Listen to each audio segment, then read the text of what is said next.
థియేటర్లలో అలరించిన చిత్రాలు ఓటీటీలోకి ఎప్పుడెప్పుడు వస్తాయని ఎదురు చూస్తూ ఉంటారు.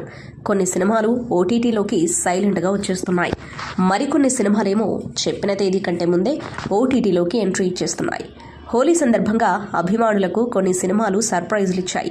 ఇటీవల ఎన్నో వివాదాలకు తెరతీసింది కంగనా రనౌత్ ఎమర్జెన్సీ సినిమా. జనవరి 17న థియేటర్లలో విడుదలై బాక్సాఫీస్ వద్ద మిశ్రమ స్పందనలకే పరిమితమైంది. ఈ సినిమా మార్చి 17 నుంచి నెట్ఫ్లిక్స్ వేదికగా స్ట్రీమింగ్ అవుతుందని తెలిపారు. కానీ డిజిటల్ ప్రేక్షకులను సర్ప్రైజ్ చేస్తూ మార్చి 14 నుంచి అందుబాటులోకి వచ్చేసింది. మాజీ ప్రధాని ఇందిరాగాంధీ రాజకీయ జీవితాన్ని ఆధారంగా చేసుకుని ఎమర్జెన్సీ చిత్రాన్ని రూపొందించారు. అత్యవసర పరిస్థితి ప్రకటించిన సందర్భాన్ని ఆధారంగా చేసుకుని దీనిని సిద్ధం చేశారు. ఇక మార్చి 14వ తేదీ నుంచే సోనీ లివ్ వేదికగా స్ట్రీమింగ్ కానున్నట్లు ఇటీవల ప్రకటించారు. తాజాగా అభిమానులను సర్ప్రైజ్ చేస్తూ ఇంకాస్త ముందుగానే ఓటీటీలోకి వచ్చేసింది. గురువారం సాయంత్రం నుంచే సోనీ లివ్ దీన్ని అందుబాటులోకి తెచ్చింది. ఇందిరాగాంధీగా కంకనా నటించగా జయప్రకాష్ నారాయణ్ పాత్రలో అనుపమ్ ఖేర్, అటల్ బిహారీ వాజ్పేయి, శ్రేయస్ తల్పడే నటించారు.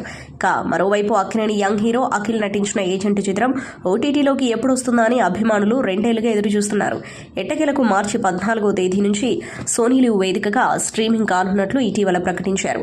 తాజాగా అభిమానులను సర్ప్రైజ్ చేస్తూ ఇంకాస్త ముందుగానే ఓటీటీలోకి వచ్చేస్తుంది. గురువారం సాయంత్రం నుంచే సోనీ లివ్ దీనిని అందుబాటులోకి తెచ్చింది.